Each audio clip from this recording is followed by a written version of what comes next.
यह एक ऐसी फिल्म की कहानी है जिसमें एक डेफ लड़की अपने जंगल के बीच वाले घर में अकेली फंस जाती है। आखिर वह वहां कैसे फंस गई, क्या वह बच पाएगी, आइए जानते हैं। कहानी के शुरू में हम एक घर देखते हैं जो जंगल के बीच में होता है। उसमें एक लड़की मैडी रहती है। वह अपना ब्रेकफास्ट बना रही होती है। थोड़ी देर बाद उसकी दोस्त सरह उससे मिलने आती है। क्योंकि मैडी बोल नहीं सकती इसलिए दोनों साइन लैंग्वेज में बात करती हैं। यहाँ हमें पता चलता है कि मैडी एक राइटर है और उसने अपनी एक किताब लिखी है। वह दोनों उसी किताब के बारे में बात कर रही होती हैं। बातों में लगकर मैडी खाना भूल जाती है जो चूल्हे पर जल जाता है। पूरे घर में धुआं फैल जाता है और फायर अलार्म बजने लगता है। दोनों जल्दी से अंदर आकर धुआं निकालती हैं। वह जला हुआ खाना फेंकती हैं और अलार्म बंद कर देती हैं। सैरा मैडी से कहती है, सॉरी, मेरी वजह से तुम्हारा खाना जल गया। फिर वह कहती है, चलो बाहर चलते हैं, कुछ खाते हैं और मूवी देखते हैं। लेकिन मैडी मना कर देती है कि आज नहीं, मुझे घर का काम है। यह सुनकर सैरा चली जाती है और मैडी अंदर आ जाती है। यहाँ हम जान पाते हैं मैडी बचपन से ही डेफ है। यह बीमारी पहले आर्जी थी, मगर इलाज के दौरान ऑपरेशन से वह हमेशा के लिए सुनने और बोलने की क्षमता खो बैठती है। इसीलिए वह जंगल में अकेली रहने लगी और स्टोरीज लिखने लगी। रात को जब वह अपनी नई कहानी लिख रही होती है तो सोचती है कि इस कहानी की एंडिंग कैसे करूं। उसे कुछ समझ नहीं आता तो वह अपनी दोस्त को वीडियो कॉल करती है, मगर इस वक्त काफी परेशान थी और कॉल काट देती है। उसकी दोस्त उसे दोबारा कॉल करती है, मगर वह लैपटॉप बंद कर देती है और किचन में चली जाती है। इसी दौरान बाहर एक मास्क मैन आता है। वह देखता है कि सारा दोबारा मैडी से मिलने आई है, मगर वह सारा पर हमला कर देता है। वह चाकू से बार बार वार करता है। सेरा जोर जोर से चीखती है और मदद के लिए मैडी को पुकारती है, मगर मैडी तो सुन ही नहीं सकती। मास्कमैन सेरा को बहुत बुरी तरह जख्मी करके मार देता है। फिर वह मैडी के दरवाजे पर आकर दस्तक देता है। जब उसे एहसास होता है कि मैडी सुन नहीं सकती है तो वह सेरा की लाश उठाकर चला जाता है। कुछ देर बाद मैडी की दोस्त दोबारा कॉल करती है, मगर मैडी जवाब नहीं देती और कहानी लिखने बैठ जाती है। अब वही मास्क मैन मैडी के घर में घुस जाता है। वह चाकू लेकर चलता है, मगर मैडी को आवाज सुनाई नहीं देती। उसी वक्त मैडी को उसकी दोस्त की वीडियो कॉल आती है। मैडी कॉल उठाती है तो वह आदमी पीछे हट जाता है। वह अपनी दोस्त से बात करने लगती है। मैडी की दोस्त उससे कहती है कि तुम शहर में आ जाओ, मगर मैडी मना कर देती है। वह कहती है कि शहर में बहुत शोर शराबा है, जिस वजह से मैं काफी डिस्टर्ब हो जाती हूँ। इसी बीच मास्कमैन मैडी का फोन उठा लेता है। बातों में उसकी दोस्त को अचानक लगता है कि पीछे कोई खड़ा है। मैडी कहती है, नहीं, वह मेरी बिल्ली है। फिर कॉल कट कर देती है और बिल्ली को ढूंढने लगती है, मगर वह उसे पूरे घर में कहीं नहीं मिलती। इसके बाद वह अपने लैपटॉप पर काम करने लगती है। थोड़ी देर बाद मैडी को अपने लैपटॉप पर कुछ तस्वीरें रिसीव होती हैं। जब वह देखती है तो हैरान रह जाती है। वह उसकी अपनी तस्वीरें थीं। जब वह घर में काम कर रही थी, बिल्ली को ढूंढ रही थी, जब वीडियो कॉल कर रही थी, तब उसे एहसास होता है कि उसके अलावा कोई उसके घर में मौजूद है जो उस पर नजर रखे हुए है, जिससे वह काफी डर जाती है। वह दरवाजे की तरफ देखती है और वहाँ मास्क मैन खड़ा होता है, जिसके हाथ में मैडी का फोन होता है। मैडी घबरा जाती है। वह फौरन दरवाजा बंद कर देती है। जब वह शख्स खिड़की से अंदर आने की कोशिश करता है तो मैडी तेजी से वह भी बंद कर देती है। यह देखकर मास्क मैन घर के अंदर जाने के लिए रास्ता ढूंढने लगता है, मगर उसे अंदर जाने का कोई रास्ता नहीं मिलता।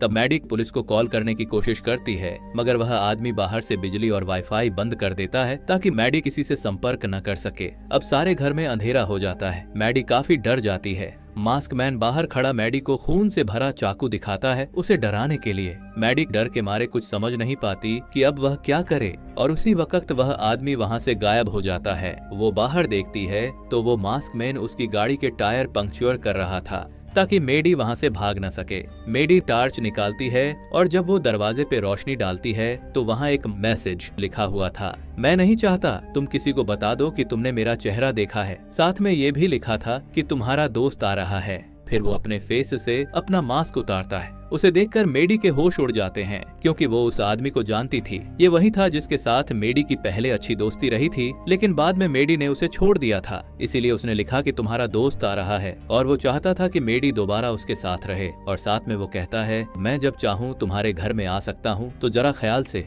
फिर वो चला जाता है। मैडी किचन में जाती है। वह एक चाकू और हथौड़ा उठा लेती है और पूरा घर चेक करने लगती है कि कहीं मास्क मैन अंदर तो नहीं आ गया। वह सारी खिड़कियां और दरवाजे मजबूती से बंद करने लगती है। इसी दौरान कोई खिड़की पर दस्तक देता है। मेडी बाहर देखती है तो वहाँ वही उसका दोस्त यानी मास्क मैन था, जो सारा की लाश को उठाए खिड़की पर दस्तक दे रहा था। ये देखकर मेडी का होश उड़ गया। वह बहुत डर जाती है और सेरा की मौत पर रोने लग जाती है। तभी उसके जहन में एक आइडिया आता है। वह गाड़ी का रिमोट लेकर गाड़ी का हॉर्न बजाती है। हॉर्न की आवाज ने मास्क मैन का ध्यान भटका दिया। मेडी मौके का फायदा उठाकर खिड़की से बाहर निकलती है और सारा की लाश को अंदर खींचने की कोशिश करने लगती है, मगर मास्क मैन उसे देख लेता है और उसके पास आ जाता है। मेडी जल्दी से दौड़कर अंदर आ जाती है और खिड़की बंद करने लगती है, मगर मास्क मैन खिड़की को जोर से खोलने की कोशिश करने लगता है। तब मेडी एक बड़े हथौड़े से उसके हाथ पर अटैक कर देती है, जिससे वह जख्मी हो जाता है और अपना हाथ पीछे खींच लेता है और मेडी जल्दी से खिड़की को लॉक कर देती है।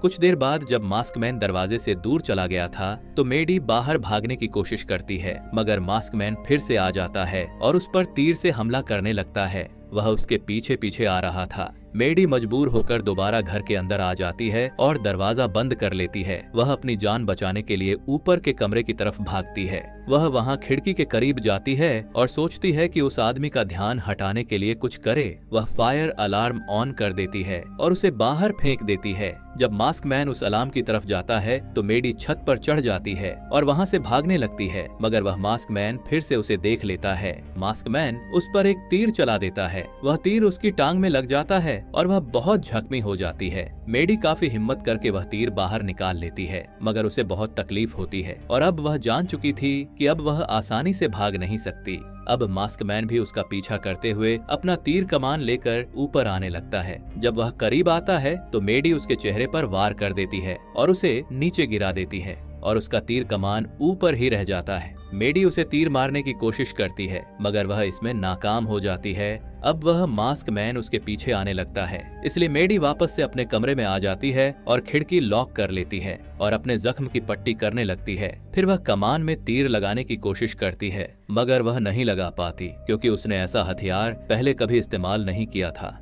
इसी दौरान सारा का एक दोस्त भी वहां पहुंच जाता है सेरा को ढूंढने के लिए। वह दरवाजा खटखटाता है और सेरा को पुकारता है, जिसकी आवाज सुनकर मास्क मैन उसे देख लेता है और उसे चोर समझकर डांटने लगता है। वह लड़का बोलता है कि मैं चोर नहीं हूँ, मैं मेडी का पड़ोसी हूँ और मैं अपनी दोस्त सेरा को ढूंढने आया हूँ। मास्क मैन कहता है कि मैं पुलिस वाला हूँ और यहाँ मदद के लिए आया हूँ, मगर यहाँ आने के बाद किसी ने मेरा मोबाइल और गन चुरा लिया। वह उस लड़के का फोन मांगता है। कॉल कट करने के बाद वह उसका फोन अपनी जेब में डाल लेता है। जब सेरा का दोस्त अपना फोन मांगता है तो वह फिर फोन निकाल कर देता है, मगर उसकी जेब से सारा का इयररिंग भी निकलकर गिर जाता है। ये देखकर सेरा के दोस्त को शक होता है। सेरा का दोस्त सोचने लगता है कि यहाँ कुछ तो गड़बड़ है। फिर अचानक वह उससे पूछता है कि मेडी ना बोल सकती है और ना सुन सकती है, तो फिर किसने तुम्हें फोन किया था?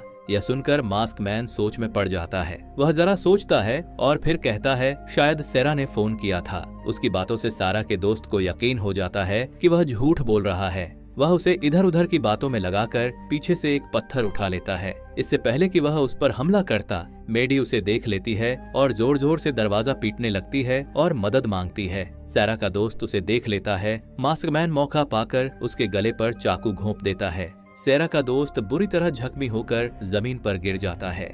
मास्क मैन को लगता है वह मर गया है। वह उसे चेक करने लगता है, मगर अचानक से सेरा का दोस्त होश में आ जाता है। वह मास्क मैन को पकड़कर उसे नीचे गिरा देता है और मेडी से भागने को कहता है। मेडी जैसे बाहर निकलती है तो मास्क मैन उसके सामने आ जाता है, जो उसे पकड़कर जमीन पर लिटा देता है और उसके सिर पर पत्थर मारना शुरू कर देता है। वह बार बार मेडी के सिर पर वार करता है, जिससे मेडी मर जाती है। मगर यह सब सिर्फ मेडी के ख्याल में हो रहा था, क्योंकि उसे ऐसा लग रहा था कि वह अब कभी यहाँ से बचकर नहीं जा पाएगी।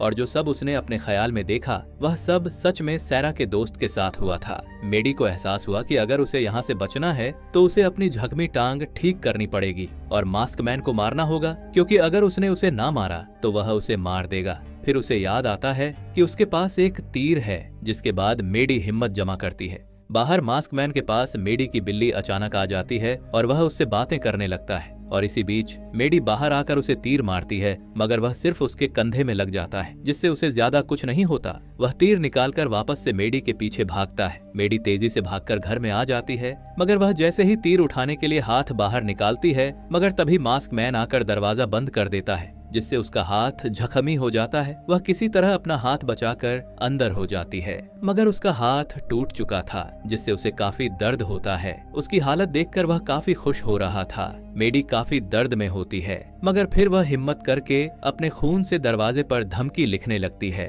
फिर इसके बाद वह वापस आके अपना लैपटॉप खोलती है और उसमें मास्क मैन की पहचान लिखती है, उसकी हाइट, आंखों का रंग, टैटू, बालों का स्टाइल और वगैरह वगैरह। मास्क मैन अब बहुत ज्यादा गुस्से में था। वो जोर जोर से दरवाजा तोड़ने की कोशिश करने लगा। ये देखकर मेडी फौरन एक चाकू उठा लेती है और भागकर बाथरूम में चली जाती है। वो जमीन पर बैठ जाती है, चाकू दरवाजे की तरफ रखा ताकि जैसे ही वो अंदर आए तो वो उसे मार सके। वो उसका इंतजार कर रही थी, लेकिन अचानक हम देखते हैं मास्क मैन पहले से ही बाथटब में बैठा था। वो उसका मजाक उड़ाकर कहता है, शायद अगर मैं तुम्हें सही जगह मारूं तो तुम दोबारा बोलने लगो। मेडी कुछ सुन तो नहीं सकती थी, लेकिन उसे सांसों की आहट से एहसास होता कि कोई उसके पीछे है। वो फौरन पलटकर उस पे चाकू से वार कर देती है। मास्क मैन जख्मी हो जाता है और मेडी मौका देखकर भाग जाती है। वो दौड़ती हुई किचन में आ जाती है और जैसे ही वो उसके पास आता है, मेडी मच्छर मारने वाला स्प्रे उसकी आंखों में मार देती है, जिससे उसकी आंखें जलने लगती हैं। वो चीखने लगता है।